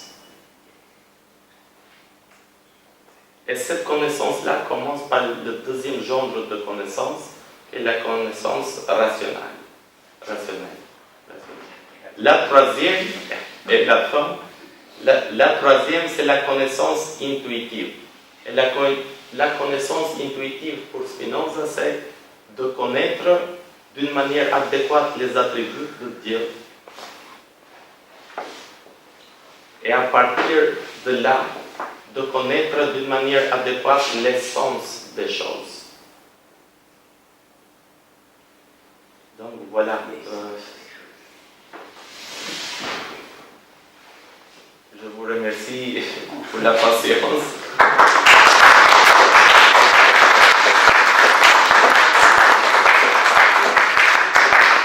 Vous avez des questions? On a encore un petit peu de temps. Je suis pas bien pour la question. Merci beaucoup pour votre exposé. J'ai admiré, enfin, que vous arriviez à parler comme ça, de façon, comment dire, fluide, précise, un texte improvisé, enfin, plus ou moins improvisé, hein, c'est-à-dire que vous n'avez pas lu un texte écrit. Et ça, c'est quand même... Je n'utilise jamais un fait de texte. Voilà. C'était vraiment un très bel exposé, très intéressant. Et surtout, je comprends, si vous voulez, quand j'ai eu votre... Quand j'ai eu ce papier à traduire l'éthique d'un philosophe, je me suis dit, est-ce que je mets un « et » majuscule à éthique ou est-ce que je laisse le « et » minuscule? Et je me suis dit, bon, ben, il m'a envoyé le texte avec un « et » minuscule, donc je laisse le « et » minuscule. C'était pas traduire l'éthique, le livre, mais c'était traduire l'éthique au sens habituel, le nom commun. Hein, et c'était bien ça. C'était une sorte de jeu sur les mots, mais c'était bien ça. Et c'est ce que vous venez de faire. Enfin, moi, je suis très sensible, je dirais, à la tonalité générale de votre propos, c'est-à-dire, au fond, comment arriver encore à concevoir une espèce de choix à l'intérieur même d'une détermination totale. Parce que je trouve que là-dessus, vous avez vraiment dit des choses qui, moi, m'ont beaucoup touché, m'ont beaucoup intéressé. Pourquoi Spinoza choisit le mot Dieu plutôt que le mot substance? Hein? Pourquoi choisit-il le mot mens plutôt que le mot anima? Parce que d'une certaine façon, on ne peut pas dire qu'il ne l'a pas choisi. C'est vrai, on ne peut pas dire qu'il était déterminé par quelqu'un d'autre ou par quoi que ce soit à choisir ce mot plutôt qu'un autre. Et donc, si vous voulez, je trouve ça très intéressant de votre part. Enfin, je dirais que c'est vraiment un peu le cœur du spinozisme. Donc, vraiment, vous êtes vraiment au bon lieu, quoi, enfin, à mes yeux en tout cas. C'est d'essayer de comprendre encore comment il peut y avoir une éthique en réalité, c'est-à-dire un choix, une responsabilité, une possibilité de faire bien ou moins bien, alors même qu'on accepte la détermination, qu'on refuse évidemment l'idée d'un libre arbitre absolu, comme chez Descartes. Donc ça, c'était un des passages, je dirais, enfin, c'est le cœur de votre propos, parce que vous y êtes très souvent revenu. Hein, vous êtes très souvent revenu sur et pourquoi choisit-il ça? Le mot de choix était très très présent dans votre exposé. Et donc, je crois que vraiment, vous avez en effet parfaitement traité votre sujet, c'est-à-dire traduire l'éthique d'un philosophe. Et j'y entends un mot, et puis après je vais vous laisser la parole bien sûr, mais qu'est-ce que c'est que traduire? En réalité, traduire, c'est ce que nous faisons tous. Parce que il n'y a que deux choix possibles quand vous avez un texte. Ou bien vous le répétez, et dans ce cas-là vous êtes comme un perroquet, et vous ne dites rien, ou bien vous dites un peu autre chose. Vous le dites à votre manière. Et si vous le dites à votre manière, ça veut dire que vous le traduisez. Et on peut parfaitement traduire en français un texte qui a déjà été écrit en français. Et d'ailleurs, je dirais même, on est obligé de le traduire si on veut en parler. Donc en réalité, nous ne faisons que ça, de traduire, pour échapper à la répétition qui est une simple perte de sens. Et donc, je dirais, la traduction, c'est l'activité même de la pensée. C'est l'activité même de la philosophie. Il n'y a pas que quand on traduit d'une langue dans une autre on traduit tout le temps. Et ce que vous avez fait de plus, si j'ose dire, par rapport à ça, c'est pour ça que je trouve votre exposé particulièrement intéressant, c'est que vous avez pris le mot traduire en encore un autre sens, qui est le mot de exprimer. C'est-à-dire, non seulement je traduis Spinoza, c'est-à-dire je l'interprète, je lui donne du sens, je le déforme, etc., mais en plus, je le traduis au sens où je le transmets, je l'exprime, je le donne à comprendre. Je dirais presque, je le donne à voir. Et je ne sais pas ce que les gens dans le public ont pensé aujourd'hui, on peut le dire, parce qu'ils ont des questions à vous poser, moi aussi j'en aurais, mais c'est quelque chose qui était, je pense, assez perceptible dans cette espèce d'attitude générale qui est la vôtre, et puis je dirais de souci de la responsabilité, de souci de transmettre quelque chose, de souci de construire quelque chose, qui était à mes yeux vraiment spinoziste. Donc écoutez, je vous remercie beaucoup. Je vais laisser la parole au public, les gens qui ont des questions à poser, et puis ensuite j'en poserai peut-être moi-même, enfin on verra. Donc voilà, profitez-nous, monsieur. Un point de détail, vous avez présenté Spinoza comme un moine vivant de façon presque isolée. C'est très contesté cette façon de voir, et certains se demandent, moi je viens de terminer par exemple la biographie très complète qu'a fait Steven Nadler, un Américain qui écrit en français, c'est une chance. Il ne dit pas du tout ça, lui. Il dit qu'il a rencontré toute sa vie, il n'a pas arrêté de rencontrer des gens. Alors, qu'est-ce que c'est qu'un moine isolé qui faisait que rencontrer des gens, en exagérant légèrement. Alors, Je commence. oh, allez-y, bien sûr. Je commence par la... Non, je comprends bien votre point, en effet, mais bien sûr, c'est trouver une figure littéraire, en effet, pour accentuer sa propre manière de vivre. Moi, je n'ai pas de doute. Je connais bien Stephen Nadler, c'est un de ces auteurs que je partage pas mal de ses pensées, mais avant de publier l'éthique, moi j'avais déjà fait tout le travail. Le texte était prêt pour la publication. J'ai voulu visiter la maison où il avait vécu à Regensburg. Je voulais savoir si les images en moi correspondaient avec cette chambre vide, froide, où il avait vécu. Donc, je n'ai pas de doute. Il a, bien sûr, Spinoza n'était pas un moine. Mais dans la société civile, si on peut dire comme ça, ce personnage-là qui vit sous l'effet moderne de sa propre communauté, qui ne peut pas publier de textes, qui publie des textes utilisant des pseudonymes, etc. Pour moi, des détails de ce genre-là décrivent une vie, la vie de quelqu'un qui je peux le dire d'une autre manière. J'imagine par exemple si ce même personnage avait été né à Londres, avait été membre de la Royal Society, et avec son intellect, sa capacité, sa profondeur de pensée, quel serait son statut aujourd'hui dans l'université, la science, la philosophie? Donc, de ce point de vue, je dis qu'il a vécu comme moi, mais bien sûr, Spinoza n'était pas moi, c'est sûr. Vous avez ici les responsables de la maison Spinoza. Vous voulez dire quelque chose, non? Vous pouvez parler anglais si vous voulez. Hein? Ik wil een 5 hoeft of misschien ook te aansluiten.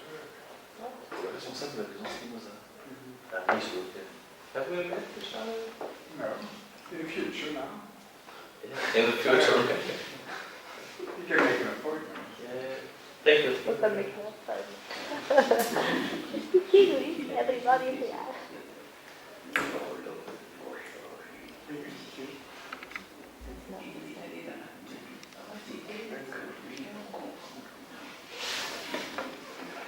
Donc, vous allez peut-être aller parler à la maison de Spinoza. Est-ce qu'il y a d'autres questions? Monsieur? La maison de Spinoza à Regensburg, et Spinoza est contraint de s'y retrancher, en quelque sorte, et effectivement c'est un lieu extrêmement isolé. Hein. C'est une toute petite rue. C'est le même aujourd'hui. Il a vécu 3 ans et demi là-bas. Je voulais poser une question, monsieur. Alors, je pense qu'effectivement, c'est intéressant d'étudier Spinoza en Albanie, puisque l'Albanie a une religion, c'est l'athéisme. Depuis 1967. Et au sens où Spinoza entendait dans le traité théologico-politique. C'est-à-dire qu'au nom de cette religion, l'Albanie a prétendu, dans ce régime communiste, imposer de manière totalitaire un certain verrou aux esprits. Et en ce sens, l'Albanie est un pays, l'Albanie communiste, j'entends, est un pays qui est extrêmement intéressant à étudier sous le sceau du traité théologico-politique, chapitre 17 et 20. Je travaille en ce moment à la traduction de... Parce que ce que montre l'Albanie, et la défaite, si je puis dire, des régimes communistes face à la dissidence, c'est l'impossibilité d'imposer, comme dit Spinoza au début du chapitre 20 du traité théologico-politique, je cite de mémoire, d'imposer une tutelle sur les armes. Il est impossible d'imposer sur les armes une réelle tutelle.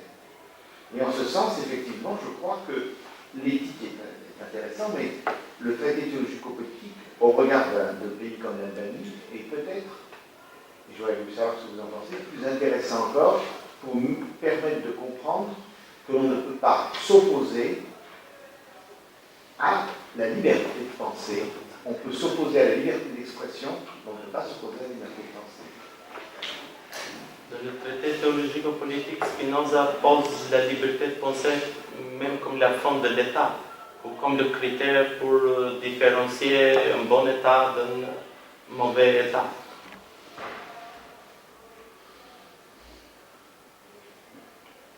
De mon point de vue,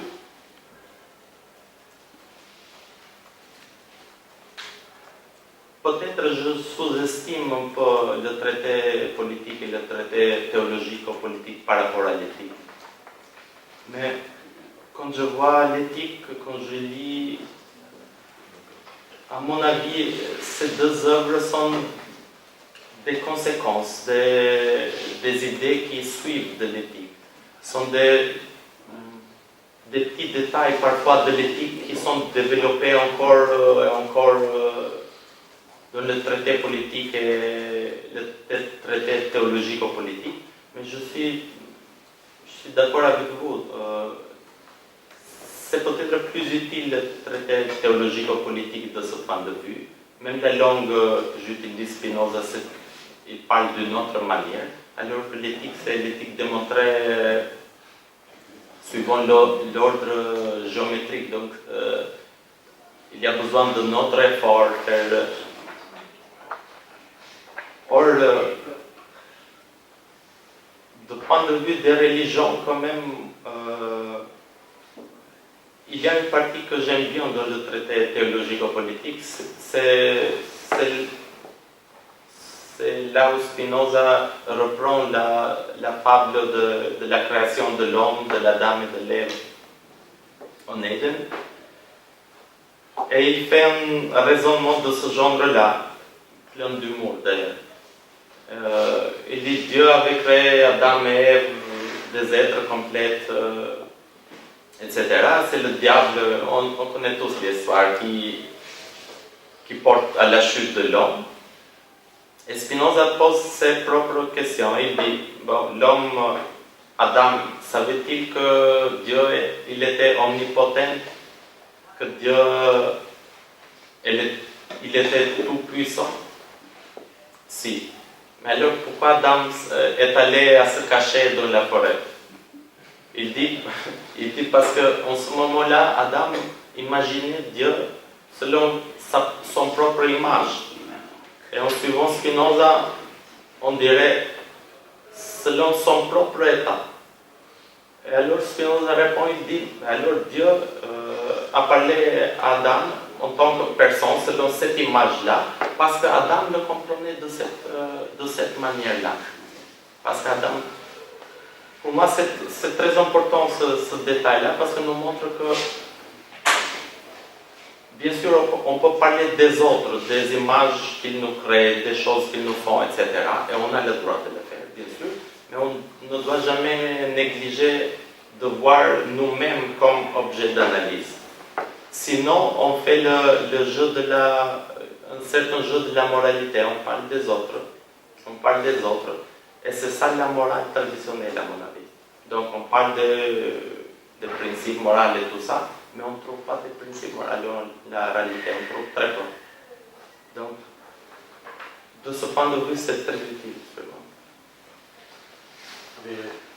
Oui, une question. Nicolas Maldet, je suis avec vous. Merci pour votre exposé. Merci.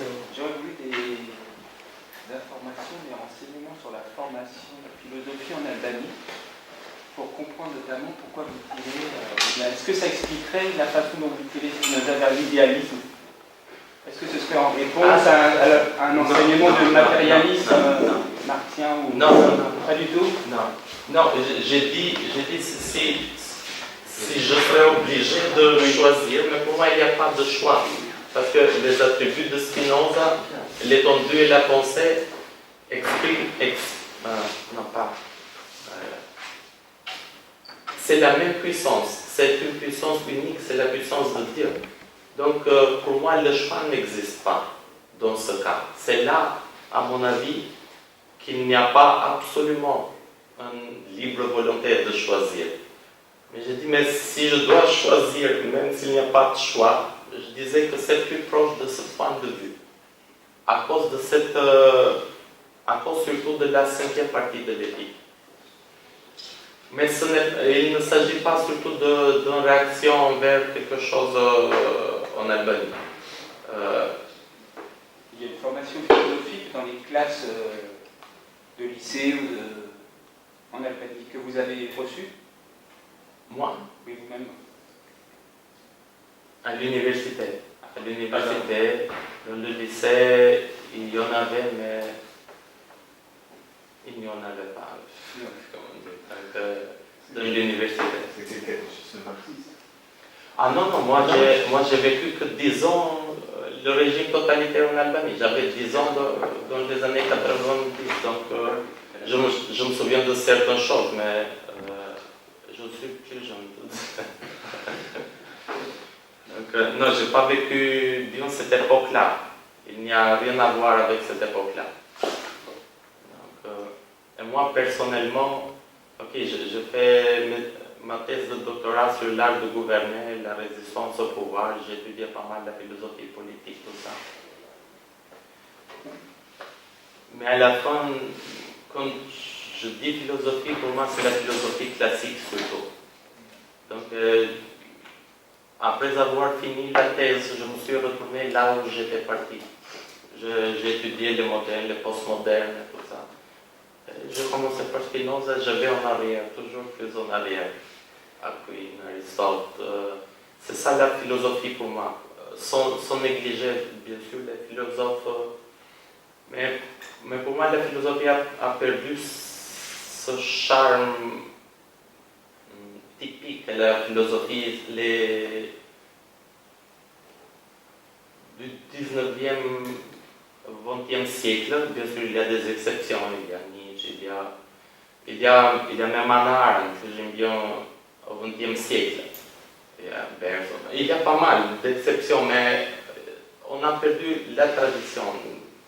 Je sais pas. Peut-être c'est mon point de vue, mais pour moi, la philosophie et les universités ne sont pas forcément quelque chose qui vont ensemble. Pour ne pas dire que dans la plupart des cas, ce sont des choses contraires, parce qu'ils peuvent enseigner les mêmes mots, les mêmes textes, les mêmes phrases, mais on n'apprend pas pour les mêmes raisons. On va là pour d'autres raisons. Et cette prédisposition nous conditionne après. Moi j'étudie, je suis albanais, j'étudie à Paris 8. Je voulais finir mes études ici, m'obtenir le diplôme et tout ça. Ce n'est pas du tout la même prédisposition quand je commençais à travailler avec le texte de Spinoza. C'est tout autre chose. Je n'avais pas besoin de passer 10 heures chaque jour en lisant Spinoza. Et il ne me fallait pas, parce qu'il y a très peu de monde auquel je vais expliquer Spinoza, etc. Donc, peut-être c'est moi qui vois les choses de cette manière. Mais c'est sûr, ce n'est pas une réaction. Je ne sais pas si... Non, c'est très clair. Bon, je crois qu'on a encore une question. Il commence à être tard, hein, donc 19h58. Donc, Guillaume Soares dos Santos, qui travaille sur Deleuze. Allez-y. Bon, merci d'abord pour votre présentation. Je partage comme M. Ramon son avis. Je crois que, d'une certaine manière, c'est comme si on avait senti ici un peu l'étincelle de Spinoza. J'ai un peu l'impression que l'esprit de Spinoza, l'éternel de Spinoza, apparaît un peu à travers vous. Enfin, c'est en tout cas mon sentiment. Et je voudrais justement que vous reveniez, si possible, à cette idée, c'est-à-dire que vous parliez du fait que pour Spinoza, si le corps périt, l'idée, l'âme, enfin, se maintient en vie. Et je voudrais savoir qu'est-ce que vous pensez là-dessus, enfin, parce que vous avez soulevé un problème à cet égard. Et je voudrais savoir comment vous concevez, disons, la solution, si solution il y a, de ce problème. Je vais juste Monsieur Karadako, alors vous ne devriez pas être attentif à ce moment-là, parce qu'il a donné sa solution. Il va vous la redonner. Je vous remercie. Je vais... ce n'est pas moi, tout d'abord, qui a soulevé le problème. Il y a... Le professeur qui étudie Spinoza, on le trouve un peu partout, ce point-là. C'est un point crucial. On ne sait pas comment l'expliquer. Mais il y a un autre exemple. Pourquoi utilise, ce que le professeur Ramon venait de dire, pourquoi utilise ce mot anima? Donc, si on avait Spinoza ici, on aurait pu lui demander, mais si vous avez choisi ce terme mens, c'est une géométrie de l'esprit. C'est même parfois une mécanique. C'est une mécanique simple. Pourquoi entre de temps en temps ce mot anima? Donc, pourquoi l'affect ou la passion est définie dans la troisième partie, même comme passion de l'âme, alors qu'il parle de ce mens tout le temps. Donc, à mon avis, même Spinoza lui-même, il n'est pas très... c'est comme c'est mon impression. C'est comme une question laissée ouverte. C'est comme un itinéraire qu'il n'a pas voulu prendre. Parce que peut-être, parce qu'il était très dangereux, parce que s'il avait pris ce chemin-là, il aurait été obligé de se rapprocher ou d'aller près de la religion et tout ça. Je pense que Goethe n'avait pas tort comme il disait Spinoza christianisme. Spinoza il n'était pas un homme religieux, mais on peut le percevoir de cette manière-là quand on lit l'éthique, parce qu'on sent qu'il a laissé certaines questions ouvertes. Mais en même temps, c'est le penseur qui cherche d'être carré dans tout ce qu'il fait. Et dans ce cas-là, c'est encore plus intéressant qu'un personnage de ce genre-là laisse quelque chose dans la rue et laisse ouvert. Pour revenir à la cinquième partie de l'éthique, où il dit que l'esprit ne disparaît pas complètement avec le corps, mais il reste quelque chose de lui qui est éternel. Pour moi, ce mot-là, éternel, c'est la clé à mon avis. L'éternel, une idée adéquate, elle est éternelle. Parce qu'elle est l'idée que pense Dieu. Quand on pense l'idée, de ce point de vue, on pense la même idée. On n'invente rien. Mais c'est nous qui le pensons, dans ce cas-là. Et dans cette partie de notre esprit, on pense la même idée que Dieu. Et cette idée-là, bien sûr qu'on ne peut pas disparaître de ce point de vue, elle ne peut pas disparaître avec nous. Elle était éternelle, elle reste éternelle, et quelqu'un d'autre va le penser de la même manière de le futur, elle sera toujours éternelle. Mais pas immortelle. Mais pas immortelle. Vous voulez C'est une toute dernière question. Dernière question, parce que vous avez, et c'est tout à fait marginal, vous avez dit que vous étiez intéressé également par Hannah Arendt. Hannah Arendt permet de penser le totalitarisme, parce que vous avez employé souvent le mot, de l'Albanie, par exemple. Dans la thèse d'Hannah Arendt. Mais pour moi, son concept, c'est très simple, c'est celui de la banalité du mal. C'est là, à mon avis, là c'est Nietzsche surtout. Là, par rapport à ce concept-là, c'est aussi Spinoza. Le mal n'est pas quelque chose. C'est ça la fin que dit Hannah Arendt, Eichmann in Jerusalem. J'ai cherché un monstre, etc., mais j'ai trouvé quelqu'un qui était tout simplement banal. Elle dit, le mal, c'est ça, c'est la banalité. À la fin, je pense qu'il y a une liaison très forte avec Spinoza, avec Nietzsche surtout. C'est ça, la banalité, c'est le risque majeur. C'est dans la même ligne, c'est Dostoïevski dans le souvenir de la maison des morts, quand il parle de ces fameux goulags en Russie, et il dit une phrase très étrange. Il dit, dans ces goulags-là étaient renfermées les forces les plus fortes de la Russie. Mais en même temps, il parle de l'assassin, des gens qui ont tué leur propre famille, leurs propres enfants, etc. À mon avis, Hannah Arendt a eu cette intuition de nous donner l'essence de ce concept-là, que c'est la banalité, c'est la manque de puissance. De ce point de vue, quand je parle du totalitarisme albanais, mais même dans le cas des nazis,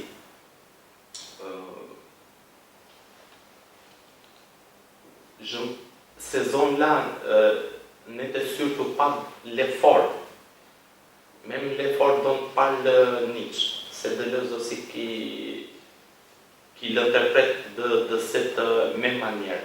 Donc c'est le manque de puissance, c'est le manque de vie, c'est une manière de se faire imposer sans avoir rien.